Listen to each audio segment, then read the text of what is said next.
We're live, we're live. Hello, everyone, and welcome to this LinkedIn Live session. I'm really excited to be joined by Shona O'Callaghan, and it's a very interesting topic for both of us, teaching whilst neurodivergent. I'll introduce myself and then I'll hand over to Shona to do the same. My name's Katie Seche, and I'm a Neuroinclusion navigator. And what I mean by that is that I help organizations, recruiters specifically, to improve their processes and their cultures to become more neuro-inclusive.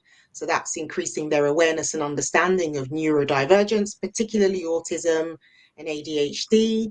And that has come out from my personal experience of having my children diagnosed 4 years ago, which has been a real journey that I've been on. And yeah, for me, it's a passion topic, something I'm very enthusiastic about, and I believe that we can make some serious changes if we only feel comfortable having those conversations. And that's why I do these LinkedIn lives. So handing over to Shona to do her intro. Thank you very much, Kate. Hi, everybody. Whether you're here live or you're watching on the replay, my name is Shona O'Callaghan. I'm the CEO and founder of Empowering Creative Minds.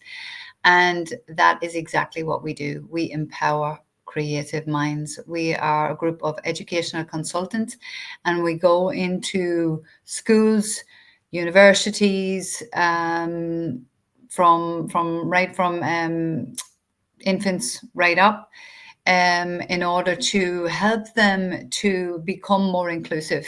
And when I talk about inclusive, I'm specifically directing that to neurodiversity. So what we do is really concentrate on the international setting. So the context where you have kids who are learning, or adults who are learning through an additional language. And so we found that that many times a lot of the people can drop through the cracks there because it's difficult to see if it's a linguistic or a cognitive issue that they, or challenge that they may be having. And so being for a former teacher myself, being also neurodiverse myself, and bringing together this group of specialists who are all former teachers and experts and well experienced within the context of international education. It's been really a magical experience, and we're on a great journey in order to bring about change, fundamental, sustainable change within education. So that is what we do, what we're trying to do, what we're going to do, Kate. It's what we're going to do, exactly, and we're completely aligned. I know, are focused on the education space, but for me and you, we have very, very similar goals. Mine in the corporate space, but still, aligned. And I was just saying before we joined the live session to Shona that we have some high-level statistics on the number of specifically autistic. Now, when we say neurodivergent, we are referring to a wide range of conditions, including autism, ADHD, dyscalculia, dyspraxia, dyslexia. There are quite a few that come under that umbrella, but autism in particular, I think, is one of the most prevalent. Dyslexia is, of course, also. I think that may even be the most prevalent. Yes. But within the neurodivergent space, that is autism and ADHD. Autism is the most prevalent, and we have something like between 160, I'd say, and 200,000 now, because the stats are from 2022, registered autistic children in the UK, Mm. across Wales, Ireland, Northern Ireland, and in England and Scotland, but Mhm. no comparable figures for teachers. No. Interesting. Extremely interesting, and something that we feel in Empowering Creative Minds that needs to change. And so we have recently, as you know, we've been in Dubai, and we spoke about this, or I spoke about this myself on the international stage. And this is something that we feel very strongly about, particularly myself on my own journey. because I am dyslexic, I am ADHD and dyscalculic. And so many different pennies dropped when I discovered all of those particular facts. But it was, when I was diagnosed back in, this is showing my age now, but I was diagnosed back in the beginning of my first year of secondary, not secondary. I wish, Uni. in university, second year of university. So when I was diagnosed, it was only dyslexia, because at that time ADHD and dyscalculia really weren't on the radar at all. And so it was later on that we discovered that it was ADHD and dyscalculia as well. And dyscalculia for me just made so much sense, because the amount of years that I'd spent marching up and down in the kitchen trying to learn my times tables and crying was just unreal. And also, as a teacher, you have to go through a certain amount, or certainly you did have to go through a certain amount of exams, both maths and science and literacy, which is great and it's fine, and it's what you have to do. But up until only very recently, a couple of years ago, they've done away with it now. Little bit of controversy around it, but however, when I was doing it, I had to do to get qualified teaching status. You have to do, or you had to do, mental arithmetic, and there was a mental maths exam that I had to do and many teachers have had to do it, and to do this. You had to do it in like on a computer, and basically you're in the particular setting, you do it on a computer, and it's like 10 seconds for each Yeah. question. And it is probably one of the most stressful things that I've ever done. And Mm, it wasn't that I couldn't do it or that I didn't know how to do it, but the sheer stress of having to, that panic of I have to do it, I have to do it, I have to do it, it meant that I failed those. I had 3 chances to do it, and or you have to wait for another 3 years to apply for your QTS. And I failed the first 2 times.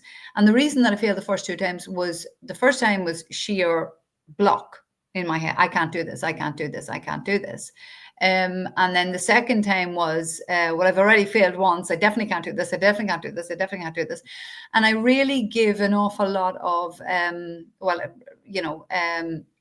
acknowledgement and recognition to my friend, who is one of the best maths teachers I've ever come across, is now a dyscalculia specialist and is now on our team, Naomi Carter, fabulous teacher. And I know that from personal experience. But it was with her guidance and with her help and her support that she said to me, you can do this.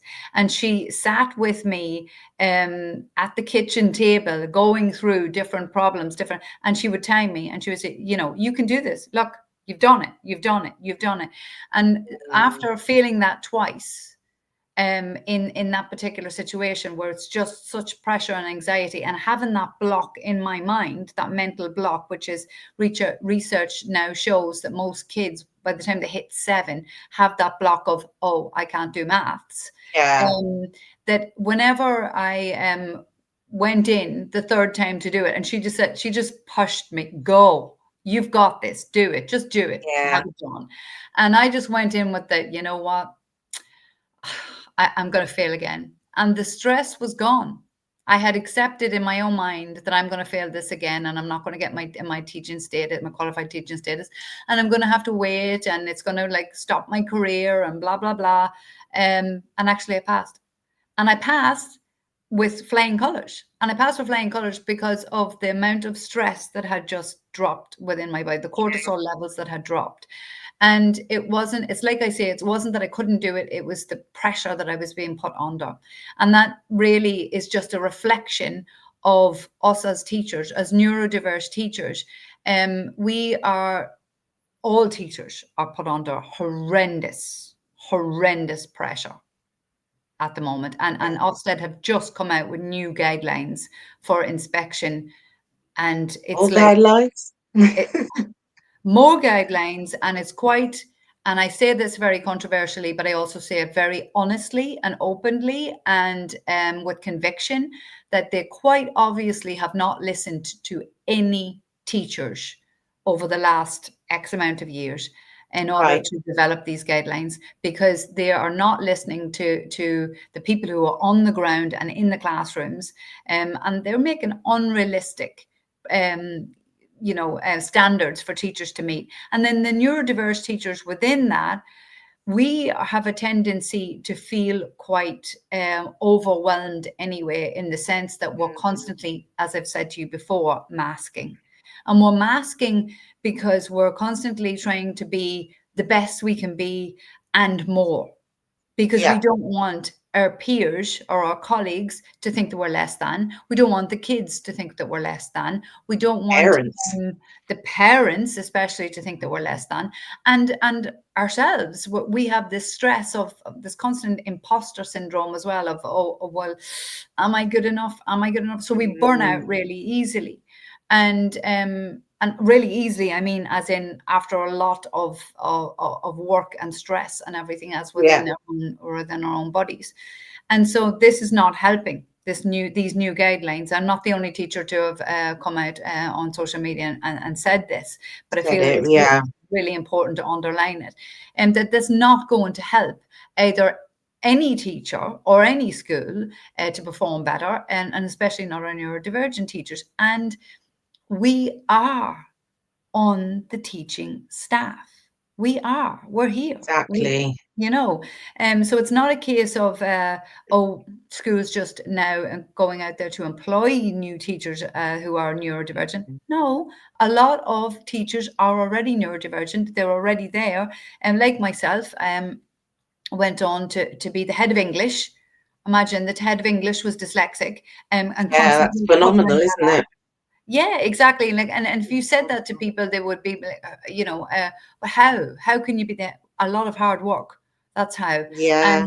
And and really, if I hadn't had the whole having to mask and cover up, I probably would have even been even better. And I was a great. I'd like to say, think a good teacher. If you look Yeah. at some of the comments my former I'm sure students you have were. made, Yeah. they all have come back. I'm sure you can't get them all, but there's always some that No, do come back to say exactly. thank you, and And some I that mean, and the point. scenario you've just described of, going into a situation where you're A, you're timed, B, you're in a closed environment, which I guess is perhaps slightly claustrophobic, you're being monitored. You've got ADHD, so you probably do feel more comfortable when you're moving. Not everyone does. Everyone Yeah, has got this perception that ADHD is about crazy jumping up and down, hyperactivity focus, and it's not that for everyone. Some people it's inattentiveness.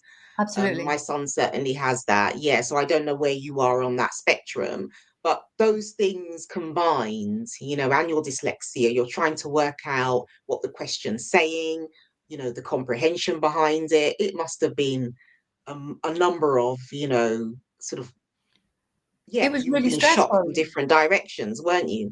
It was really stressful, and the fact that there was like a three. Now they've taken it away now, but the fact that there was a three attempt limit on it really put you under this stress of, Yeah, well, what if I can't? What if I'm not going to be my whole degree and PGC and everything, my career hung on it, because you're thinking, what's going to happen if I can't get through this one tiny little even exam, more and I'm pressure. not even a maths teacher.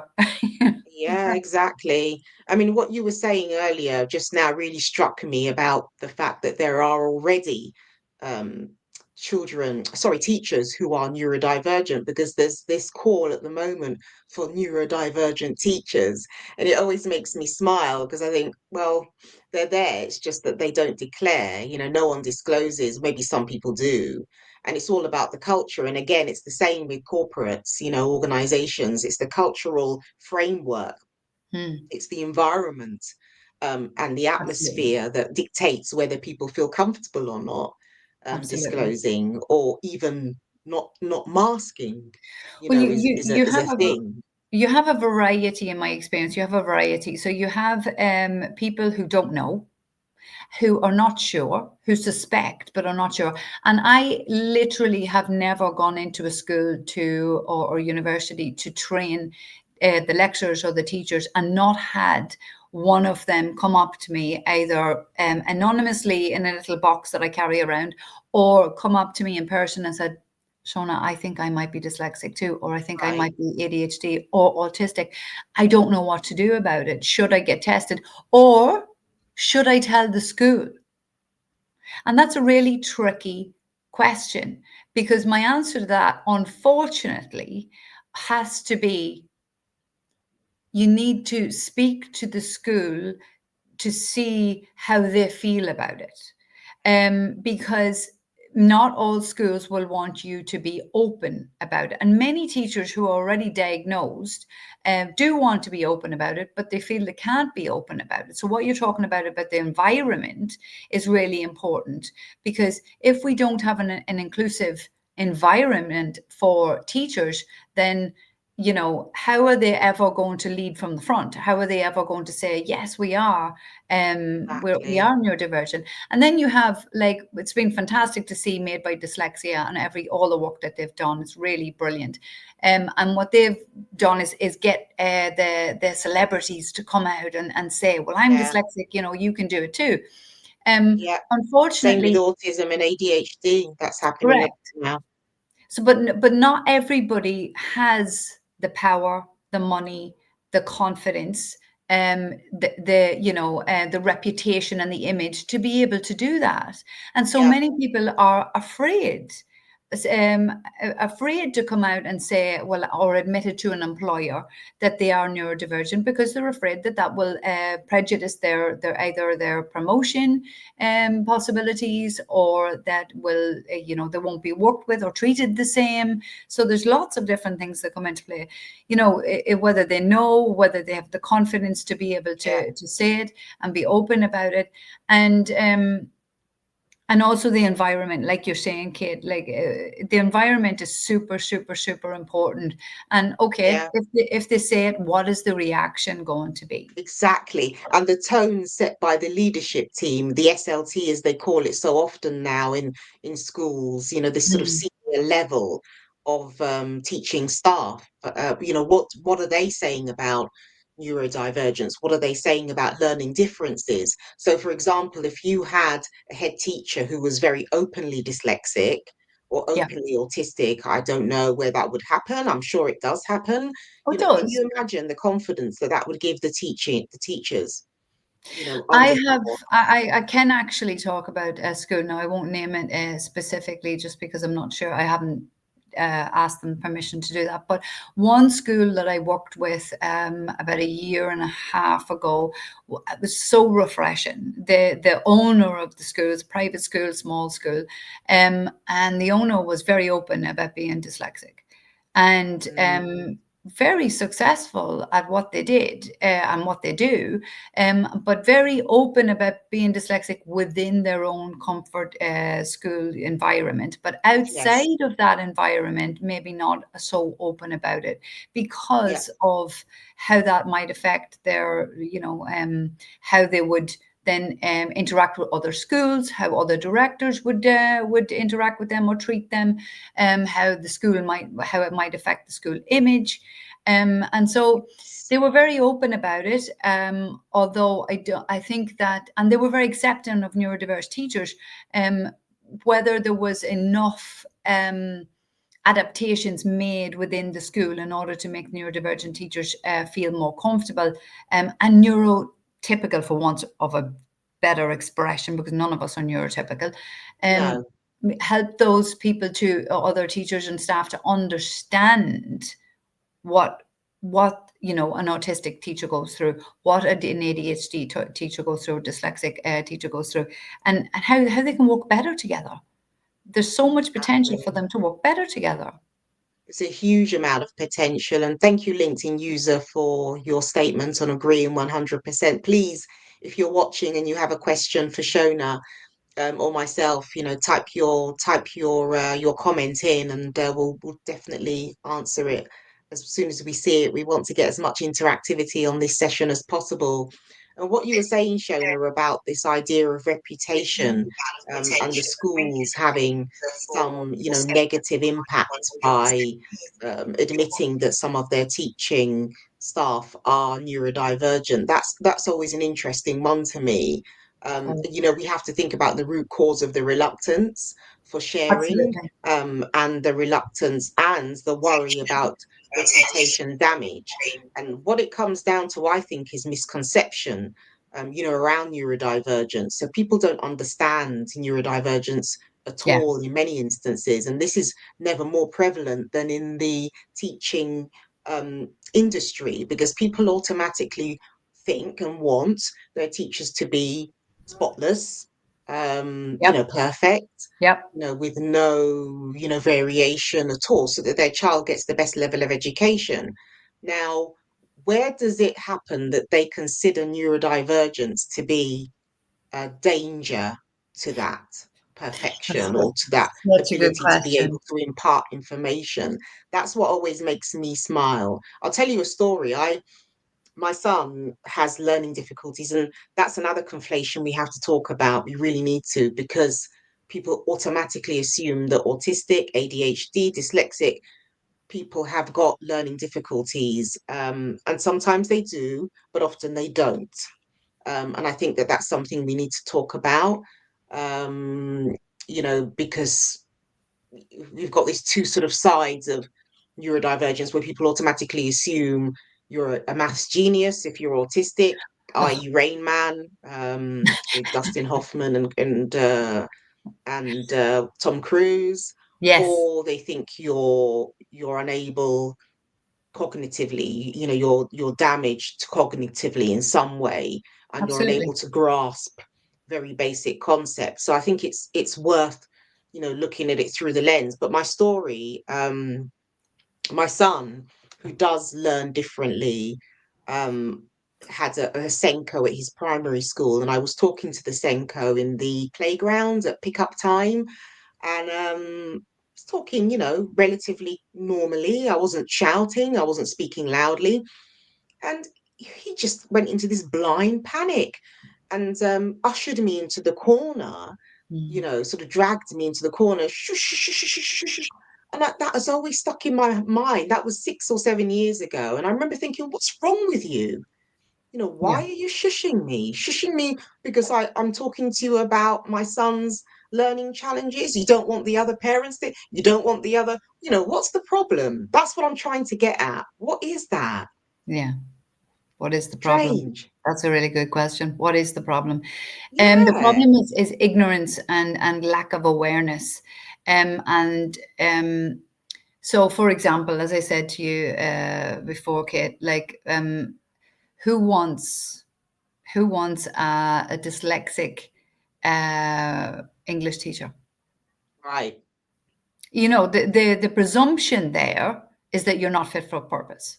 The Exactly. presumption is that you're going to teach my child some things that are wrong. You're going to teach them Yes. badly.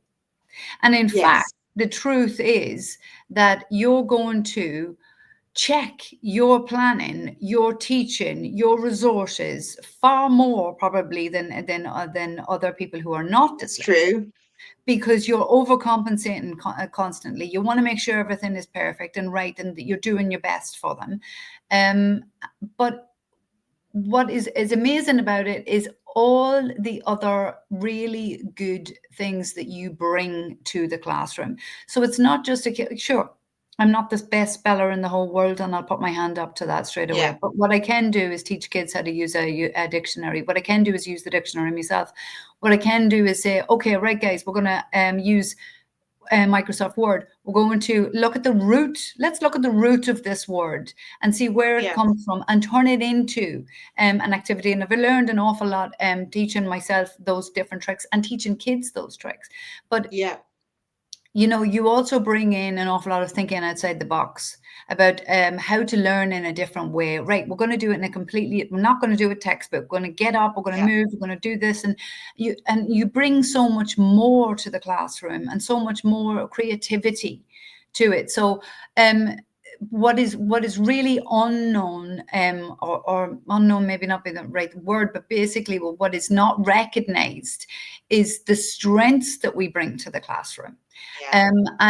and what is quite, and now we can't talk about every single school and generalize, because there are some schools that really do have a nice inclusive culture, but they're Yeah. very few and far between.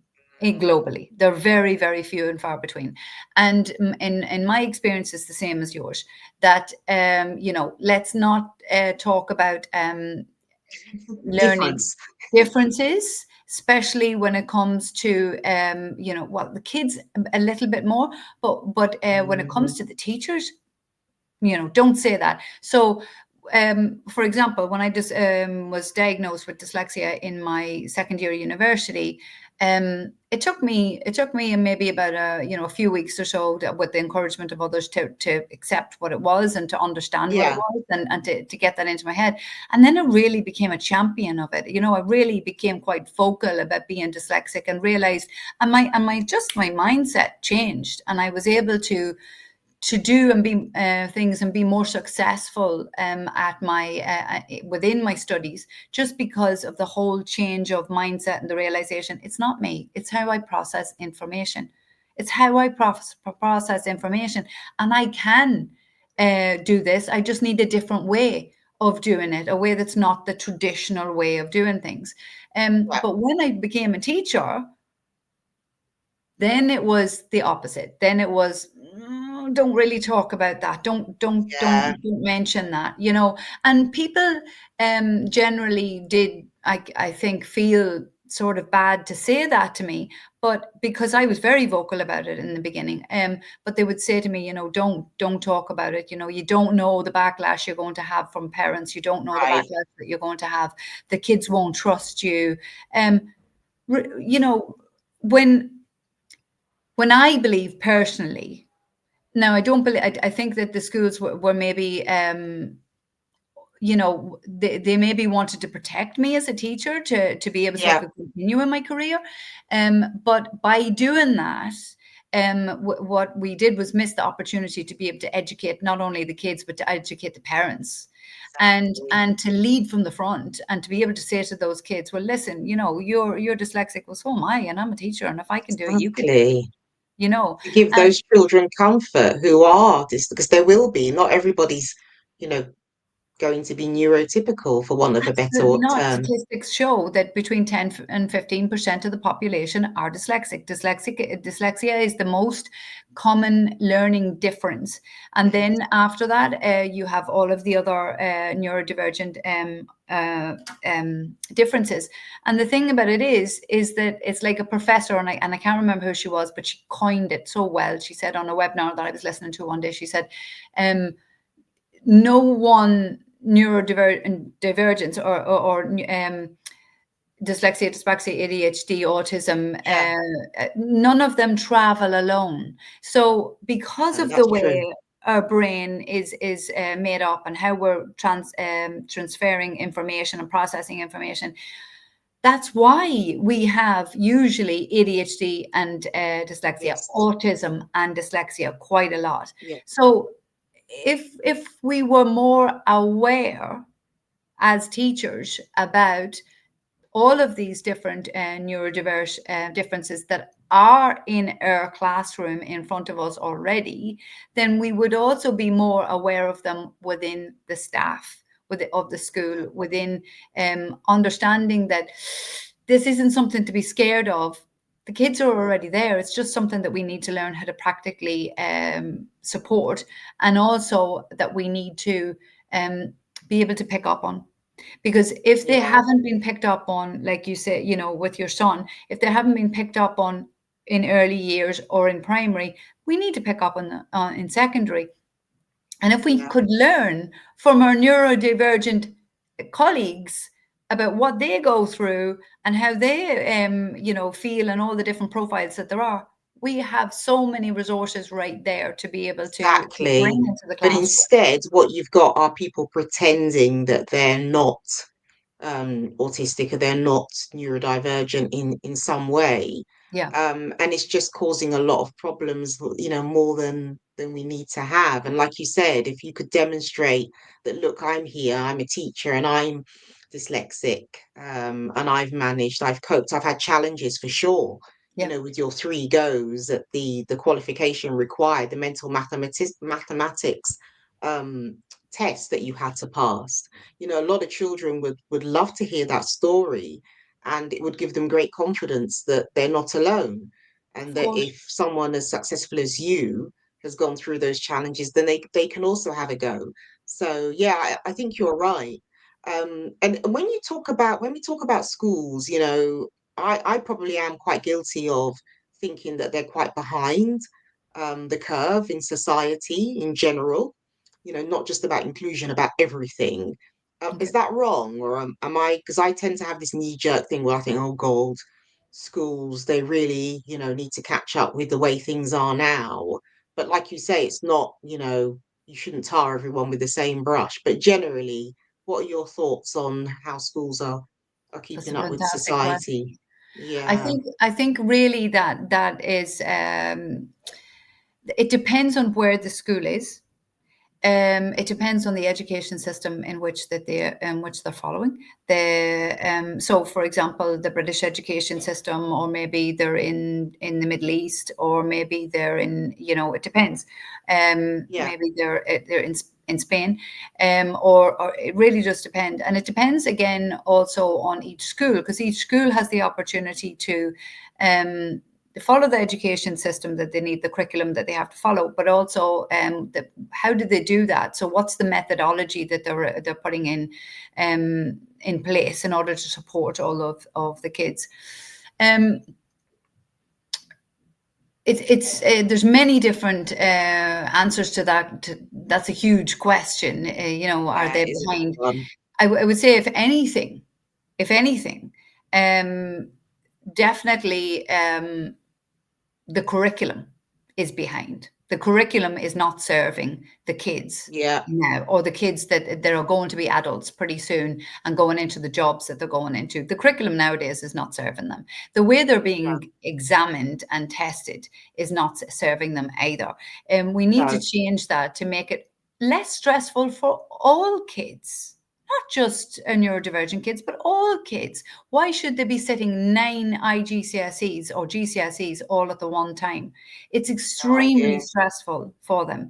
And also the way that some of the exams are, you know, we have some great things like BTEC, which is a lot more coursework orientated, and that Yes, gives people a lot of, practical. it's more practical.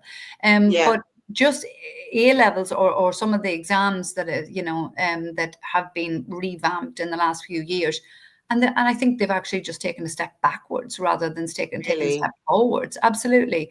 Um, nowadays you find exams that are examining kids on grammar, on spelling, and it's like, well, why are we now placing that into an exam when really we should be looking at, sure, it's important that they can spell and they know the grammar and all of those things, but Yeah, it's not one of the most important. What is important is their ideas and their development and what it is that they're saying, and that's, we should be looking past, you know, the aesthetics into, because we're in the AI generation where, you know, like how this much. is the thing. And it's important that the kids can read and write. Don't get me wrong. It's very Yes, of important that course. they can read, they can write, they can use books, and they can also use AI. So you have both, that Yeah, they can do both. That it's not a case of that they can just do work with technology, or they can just work with books. But no, they can actually do both, and cognitively, that is far better. If yeah, if we look at, for you, some schools that have gone quite tech, and then you've other schools that have held back on that, and then I think a mix of that is good. But if you look, for example, at the UAE, the UAE now have the best inclusion policy out there. I mean, it's second to none. It's really. absolutely second to none. There's no doubt about it. When you sit down and read what it is, the everyone else is behind, whether it be the UK, whether it be Europe, whether it be North America, they are behind. And they're behind because maybe they've been doing this for so long that they're stuck in the traditional ways of doing it, when it Yeah. needs to change. It needs to change for the progress of the kids that we're teaching now, that are going into a different future, not into a future like you and I have had, but Exactly. and to prepare them. So is the system, is the UK system or the British system or the European, wherever that may be in Europe or North America, preparing them Mm, for the future right now? I would say to some degree, yes, but on many levels, no. Um, yeah.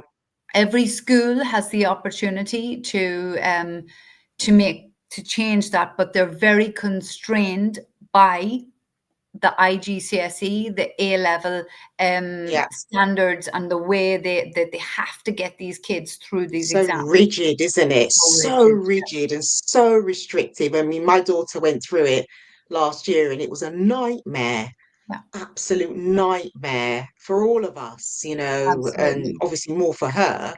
Yeah, But just looking at the sheer amount of work that she had to do, and the teachers, they were so stressed. You yeah, couldn't have a conversation with them, bless them. You could visibly see the stress in their eyes. And they were saying to the children, even my daughter still talks about it to this day, which is interesting. It must have affected her. She says, oh, we try and have a conversation about TV or something that happened in the news, and the teachers would blow their top and yeah. say, do you know we've got to get through the GCSE? Do you know how much work we've got to do? And I just remember thinking, I bet they didn't even realize that they were as stressed out as that they were No. snapping the children's heads off. Yeah, no, no, they don't. And it's, I've been there. I've been that teacher. So Mm, I can tell you from personal experience, like I have been that teacher that have said, yeah, guys, do you realize we've only got so many months to the GCSEs. We've got to get through them. But that's yeah, because of the amount of pressure teachers are put under, the amount of probably unnecessary things that we have to cover within the curriculum and the syllabus. yeah, Unnecessary. Definitely the curriculum needs an overhaul. Needs an overhaul to take out what is no longer serving our kids, and also not just that, but for the future that the world is going into, to be able to give them more skills instead of just adding more and more and more onto them. How about we take some out that's no longer serving and we make it better. But in order to do that, and this is key, in order to do that, we must listen to the teachers, yeah, to the teachers, because the teachers know. The teachers are the ones who are delivering this curriculum. They're the ones who are standing at the front of the class, preparing these lessons, delivering these lessons, studying these lessons, finding every which way to get the kids the best grade they can possibly get them. And it yeah. is extremely stressful as a teacher, because by August, we're all sitting like this, waiting with Oh, bated breath to pulling your hair see out. the results, because that It's reflects horrible. on us as teachers. And Horrible. anybody can have a bad exam, or you can get a really tricky exam Exactly. question, but You can it have a reflects on cold, teachers. you could have a headache, you could just not be feeling right that day, and Yeah, walk in and do the exam and actually be perfectly capable of passing it, but just not do a great job on the day. And for that to reflect on someone and to dictate their ability to do their job is very unfortunate. Raj, absolutely. thank you so And we have much. to answer Raj Joshi says education has been underfunded for years, only adding to the pressure. Yeah, I bet you hear that, don't you? all the time. Yeah, I mean, it's been stripped to the bones, and Yeah, it's the one. It's one. I mean, between education and health, the two areas that need to have funding pumped into them, and pumped into them in the right way, that it's actually going to make a difference for the kids and the teachers. We are losing teachers hand over fist. yeah, Good, great, outstanding, if you want to call them that, teachers who are brilliant, who are born to be teachers. And yeah, one, because you don't go into the profession to be a millionaire. That is not your objective when you study to be a teacher. You go in because you really want to make a difference in kids' lives. And you become so disillusioned. I know so many teachers who find their refuge within their classroom, and everything else outside of that is just a massive headache. It's more and Right. more documentation. It's more and more form filling. It's just constantly putting more and more pressure on them to make them less able to perform well within the classroom. And they Yeah. love being in the classroom, but they leave then the profession because of the pressure that they're under, because of the lack of life and quality of life that they have, time they have with their own kids, time that they have with their own families, their health, a lot of depression, a lot of anxiety. And so we are losing teachers hand over fist. And if something isn't done about it, well, who's going to teach the kids? There's some a statistic, and I'll probably misquote it here, but there's something. I think it's UNESCO has says that by 2030 that we're going to be looking for, or we're going to be without 44 million teachers. There's going to be a lack thereof, Oh, and now obviously that's including the underdeveloped world, but that also nowadays includes the developed world. We're now talking about, also places where teachers should be rewarded financially, and teachers should be rewarded with quality of life so that they teach our children well, so that exactly. they're And it close would be to interesting to education. correlate, although there's no way for us to get the statistics on the number of neurodivergent teachers who are leaving the profession, because I Absolutely. guarantee you that a lot of them will be neurodivergent and undisclosed, and perhaps not even knowledgeable of that diagnosis themselves, because they've never been formally diagnosed. Um, Absolutely. And a yeah, lot of the time, kids will or the teachers will recognize themselves in the kids, and they will think, yes. they will recognize some of those characteristics and think, well, maybe I am, Hang and on, that's I'm a when they bit like teach that. me. Yeah, Yeah, and yeah, I've I did seen, that with my children.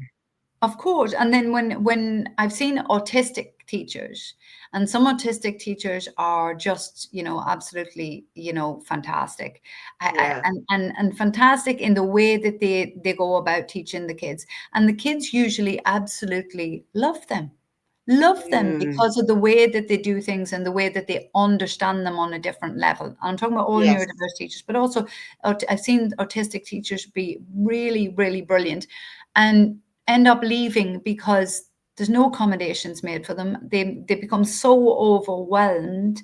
They have no safe space just to go and have a little quiet moment to themselves.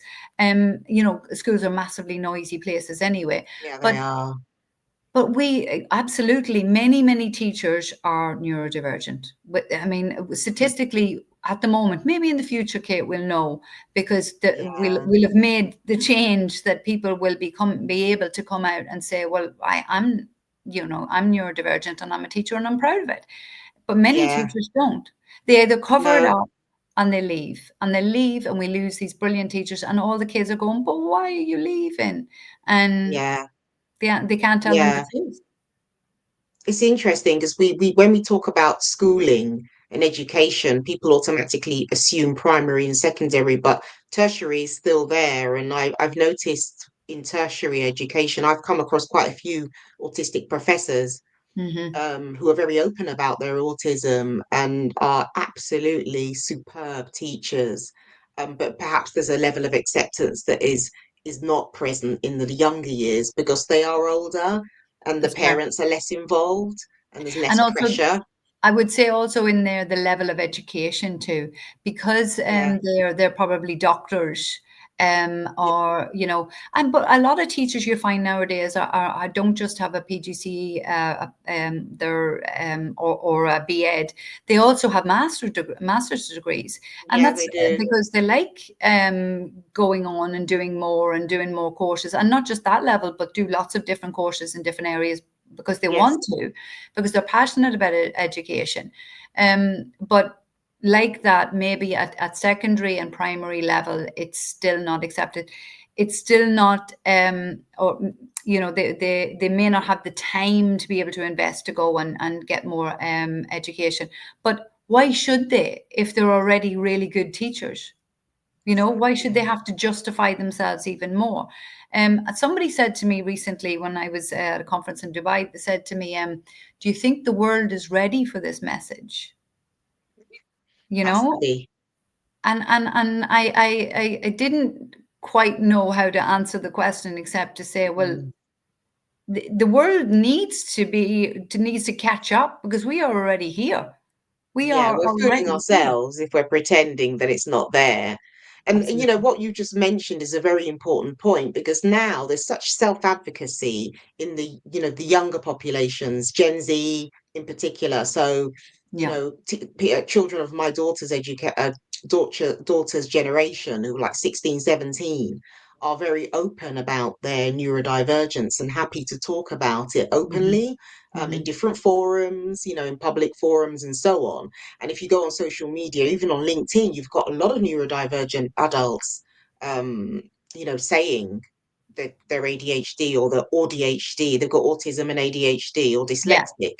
Lots of books written, and perhaps it is a bit skewed because, social media, you'll tend to get the people who are outspoken, and Mm. confident and extroverted, perhaps. Not always, but sometimes they are the ones who are happy to do videos and happy to write about their experiences. Mm. How much of that do you think will be affected? Will affect the teaching community, because those people, touch wood, some of them will go into education, and if they're so open and they're already self advocates around their neurodivergence, surely that's going to permeate into the institutions that they go and work for. The people who are unwilling and less likely to have conversations are getting older and retiring. So at Mm. some point, won't the trajectory change, or am I fooling myself?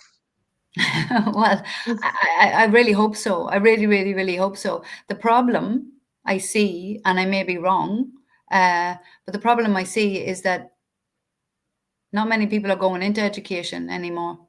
Why Mm, would an autistic or dyslexic person or ADHD person, or neurodivergent person who's very open about it, put themselves through yeah, going into becoming a teacher to be told that don't talk about that, maybe just don't be so vocal about it, yeah, or the risk of not actually getting a job because of it, you know, and also you know being already quite vocal about it, that's brilliant.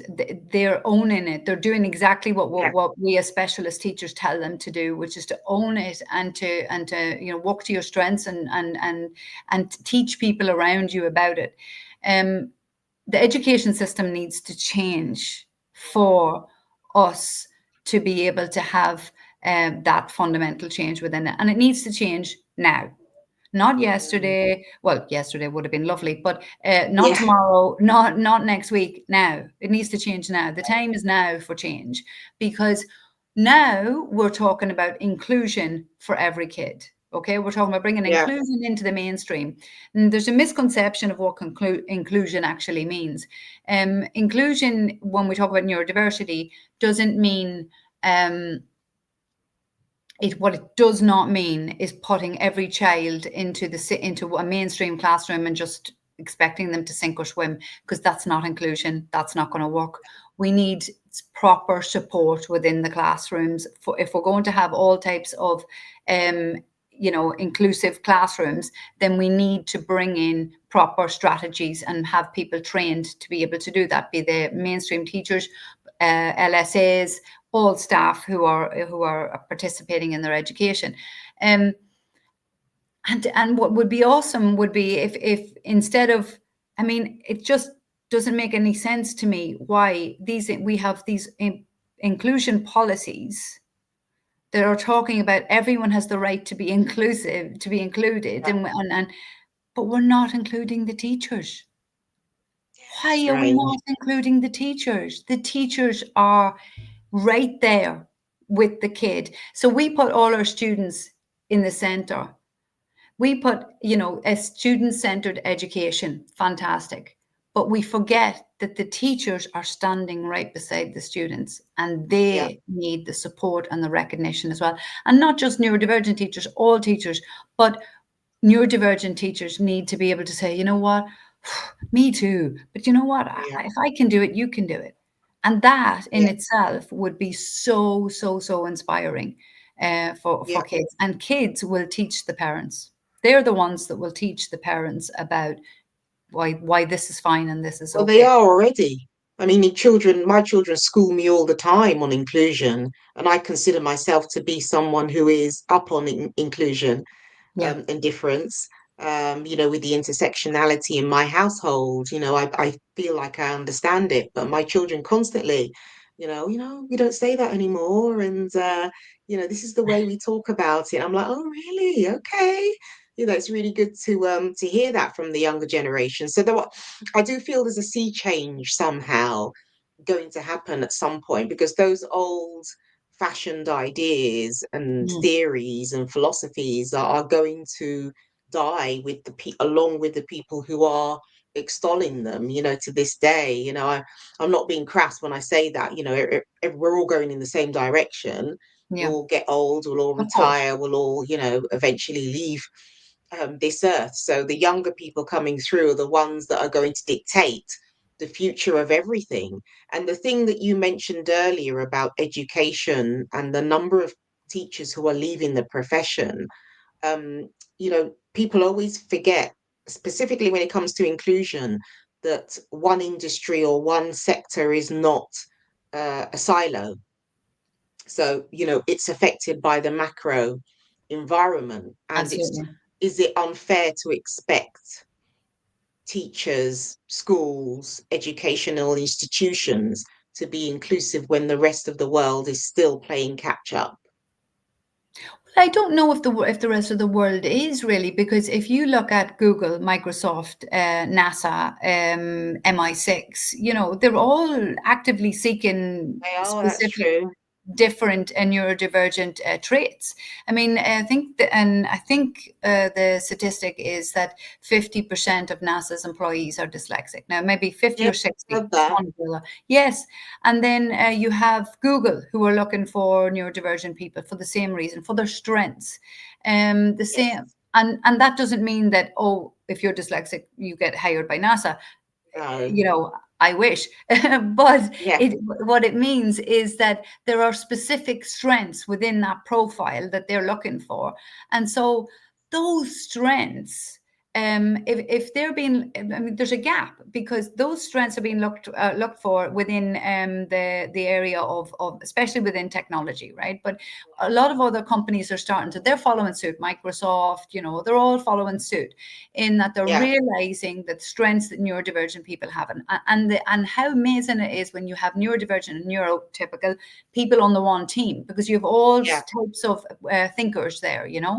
Um, so really, I think that it's a case of there's a gap between education and those and the professions now, because although all the different professions are starting, the companies are starting to realize that this is a great thing to do, and I think they'll move faster. They'll move faster. They'll make a change faster than education will. Whereas, how can we realistically expect kids who are 3, 4, 5, 6, 7, 8, 9, 10 now Yeah. to embrace their neurodiversity and go on to go into these companies and work in them, um, if they are watching their teachers who they quite obviously know are neurodivergent but won't talk about it and don't say anything Hide about it. it and keep it Yeah. quiet. There's something amiss, Yeah. and we need to be leading from the front there in order to get to help them. But I think the industry will move are realizing that this is actually something that is really positive that they should be going Yeah. towards, and that they'll move much faster than education. The problem I believe is that maybe you think it's a different kit, but the problem I think is that how long is it going to take for education to, I mean, Well, this is that's my the area, million but dollar question. Yeah. exactly, how long is it going to take them to realize, this isn't working? This isn't working. We need to recognize the teachers and that we have, and help them to stay in the job that they're in, because actually they're amazing. And Yeah. how can we expect kids to be, embracing their strengths and everything if they're not being shown that that's the way to go? They're actually being shown that, okay, embrace them when you're in school, but once you leave school, don't tell anybody.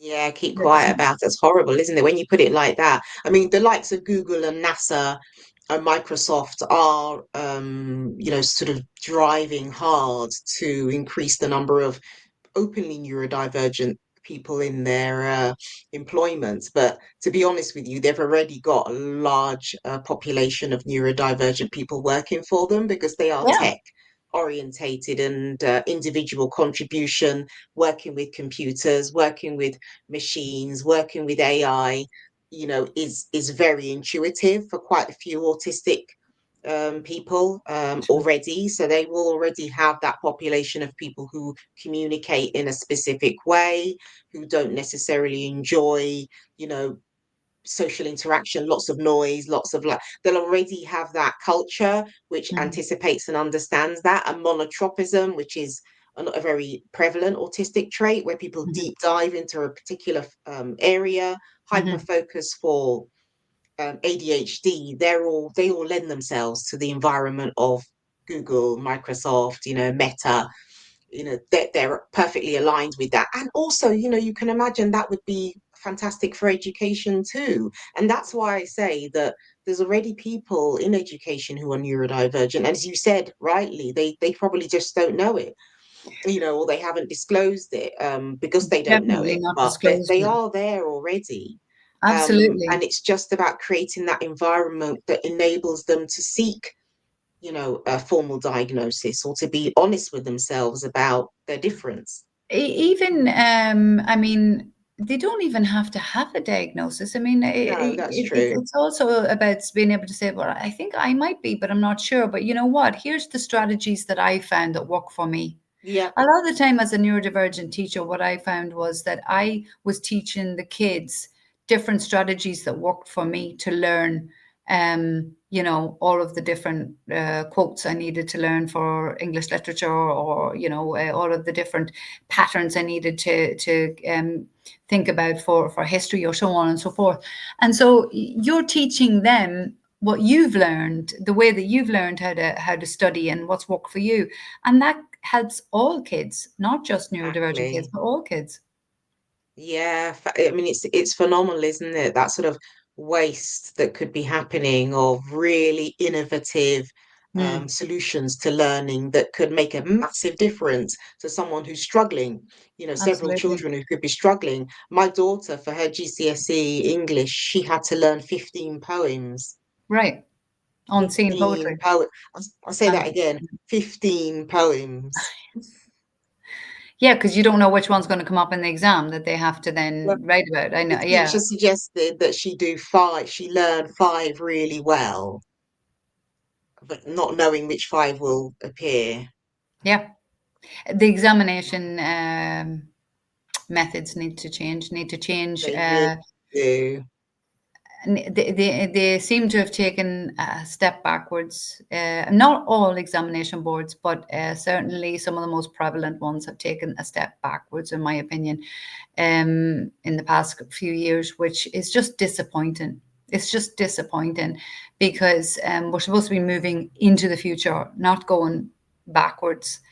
And I think it's really important just to bring up one other really important trait for a lot of neurodivergent teachers, which is very important trait. Is, I think, especially being I'm a secondary teacher, so especially in secondary, but also in primary, and that is that we're quite good at picking up on subtle, very subtle changes in behaviour, and subtle changes in kids, profile, as in like how they usually are all the time, and that's really important when you're a teacher, because if you can pick up on some of those things, you can intervene, you can help, you can support them before things get out of hand, before things go down a road that you don't want them to go down, to save these kids and show them that you have a lot of they have someone there that is watching and that cares.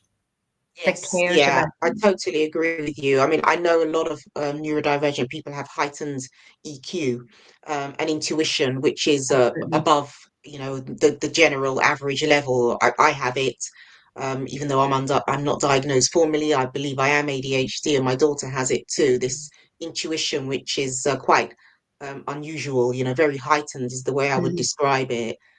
Can you believe that we have 10 seconds left of this live session to go? It's gone so Yeah. quickly. Where can people find out more about the work you do, Shona? Okay, well, you can reach out to me on here on LinkedIn. Also, we have an Empowering Creative Minds LinkedIn page, but the best places to get me is on my own page on Shona O'Callaghan. We also have the website, which is www.empoweringcreativeminds.com. And it's just been revamped. It's fabulous. So I really encourage you to go and look there. You can reach me also on, or reach us at all the information and the contacts are on the website, but also on Instagram we have Empowering Creative Minds 2021.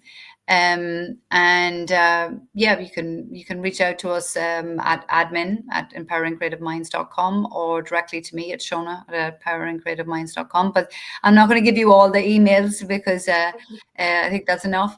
But I would like to just ask very quickly, if we're interested at the moment in speaking to teachers who are neurodiverse, and who are currently teaching or have taught in the past. And we're looking to talk to them to find out about different experiences, and that can be either in an anonymous way or otherwise. So we'd be really interested if people would like to reach out to us and talk to us about that. We'd be really happy to talk to teachers who are neurodiverse. Completely confidential, just to give people Absolutely, the absolutely, confidence. absolutely. Of course, of course. Yeah, and likewise, LinkedIn is the best place to find me. Also, LinkedIn, I'm Kata Siche. You can visit my website at wheretolookcoms.co.uk, and I've just launched a neuroinclusion program which is available online 24/7 on Kajabi, and I'm looking for people to go on and test it and give me some feedback. So.